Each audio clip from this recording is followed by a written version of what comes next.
There have been three themes, haven't there, running through the conference, which are relevant to what I want to talk about. One is the extraordinary evidence of human creativity in all of the presentations that we've had and in all the people here. Just the variety of it and the range of it. The second is that it's put us in a place where we have no idea what's going to happen in terms of the future. No idea how this may play out. So I have a big interest in education, and I think we all do. We have a huge vested interest in it, partly because it's education that's meant to take us into this future that we can't grasp. If you think of it, children starting school this year will be retiring in 2065. Nobody has a clue, despite all the expertise that's been on parade for the past 4 days, what the world will look like in 5 years' time. And yet we're meant to be educating them for it. So the unpredictability, I think, is extraordinary. And the third part of this is that we've all agreed, nonetheless, on the really extraordinary capacities that children have, their capacities for innovation. I had a great story recently, I love telling it, of a little girl who was in a drawing lesson. She was 6, and she was at the back drawing, and the teacher said this little girl hardly ever paid attention. And in this drawing lesson, she did. And the teacher was fascinated. She went over to her and she said, "What are you drawing?" And the girl said, "I'm drawing a picture of God." And the teacher said, "But nobody knows what God looks like." And the girl said, "They will in a minute."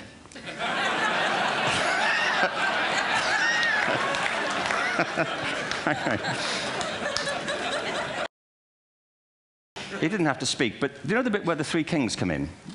They come in bearing gifts, and they bring gold, frankincense, and myrrh. This really happened. We're sitting there, and they, I think, just went out of sequence. Because we talked to the little boy afterwards and said, "Are you okay with that?" And they said, "Yeah, why was that wrong?" They just switched. I think that was it. Anyway, the three boys came in, little 4-year-olds with tea towels on their heads, and they put these boxes down. The first boy said, "I bring you gold." And the second boy said, "I bring you myrrh." And the third boy said, "Frank sent this."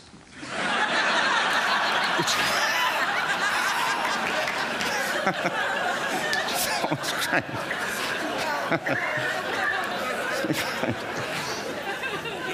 What these things have in common, you see, is that kids will take a chance. If they don't know, they'll have a go. Am I right? They're not frightened of being wrong.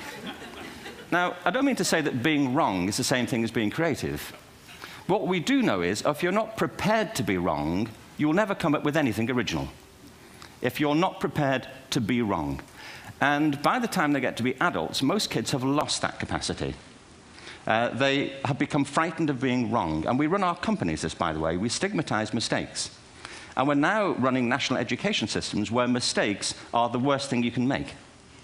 And the result is that we are educating people out of their creative capacities. Picasso once said this. He said that all children are born artists. The problem is to remain an artist as we grow up. I believe this passionately, that we don't grow into creativity, we grow out of it. Something strikes you when you move to America and when you travel around the world. Every education system on earth has the same hierarchy of subjects. Everyone, doesn't matter where you go. You think it would be otherwise, but it isn't. At the top are mathematics and languages, then the humanities, and at the bottom are the arts, everywhere on earth. If you were to visit education as an alien and say, what's it for, public education, I think you'd have to conclude, if you look at the output, who really succeeds by this? Who does everything they should? Who gets all the brownie points? Who are the winners? I think you'd have to conclude the whole purpose of public education throughout the world is to produce university professors. Isn't it? They're the people who come out the top. And now, I used to be one. So there. And I like university professors, but, we shouldn't hold them up as the high watermark of all human achievement. They're just a form of life. Our education system is predicated on the idea of academic ability. And there's a reason. The whole system was invented around the world. There were no public systems of education really before the 19th century. They all came into being to meet the needs of industrialism. So the hierarchy is rooted on two ideas. Number one, that the most useful subjects for work are at the top. So you were probably steered benignly away from things at school when you were a kid, things you liked, on the grounds you would never get a job doing that. Is that right? Don't do music, you're not going to be a musician. Don't do art, you won't be an artist. Benign advice, now profoundly mistaken. The whole world is engulfed in a revolution.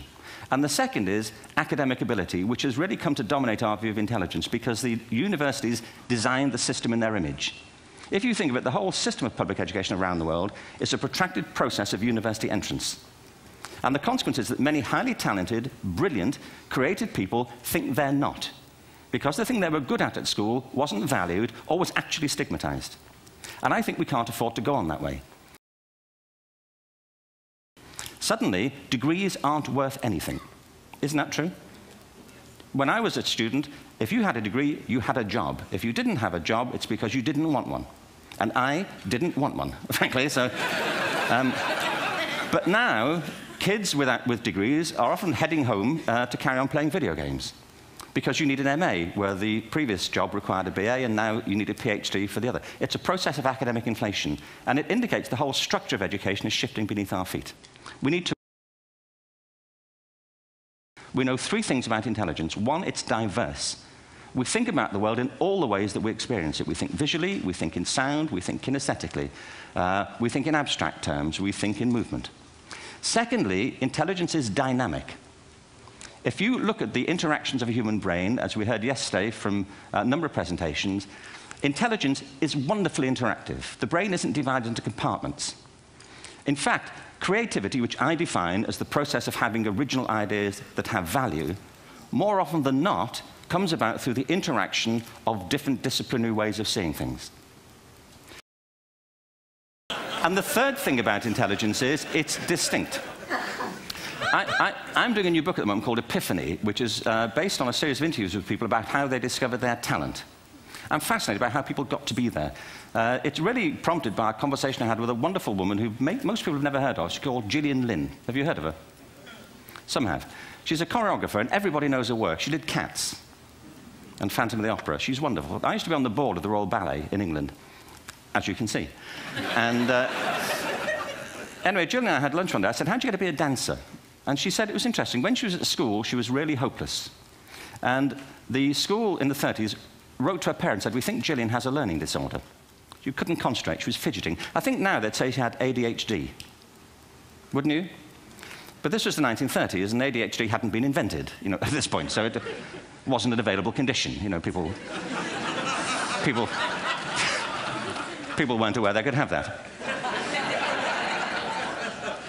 Anyway, she went to see this specialist. So this oak-panelled room, and she was there with her mother, and she was led and sat on this chair at the end, and she sat on her hands for 20 minutes while this man talked to her mother about all the problems Gillian was having at school. And at the end of it, because she was disturbing people, their homework was always late and so on, little kid of 8, in the end, the doctor went and sat next to Gillian and said, Gillian, I've listened to all these things that your mother's told me. I need to speak to her privately. So he said, wait here, we'll be back. We won't be very long. And they went and left her. But as they went out the room, he turned on the radio that was sitting on his desk. And when they got out the room, he said to her mother, just stand and watch her. And the minute they left the room, she said she was on her feet, moving to the music.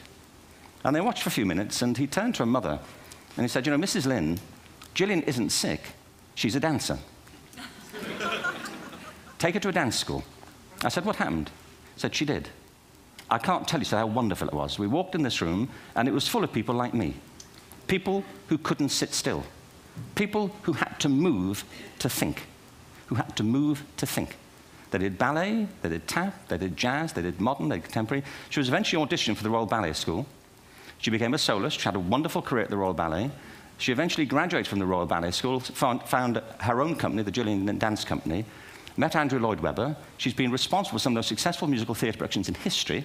She's given pleasure to millions, and she's a multi-millionaire. Somebody else might have put her on medication and told her to calm down. Now,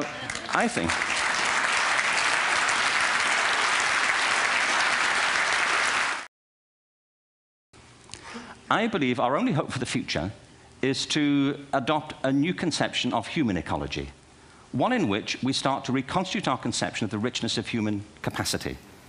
Our education system has mined our minds in the way that we've strip-mined the earth for a particular commodity. And for the future, it won't serve us. We have to rethink the fundamental principles on which we're educating our children. There was a wonderful quote by Jonas Salk, who said, if all the insects were to disappear from the Earth, within 50 years, all life on Earth would end. If all human beings disappeared from the Earth, within 50 years, all forms of life would flourish. And he's right. What TED celebrates is the gift of the human imagination. We have to be careful now that we use this gift wisely and that we avert some of the scenarios that we've talked about. And the only way we'll do it is by seeing our creative capacities for the richness they are and seeing our children for the hope that they are. And our task is to educate their whole being so they can face this future. By the way, we may not see this future, but they will. And our job is to help them make something of it. Thank you very much. Bravo. Hierher.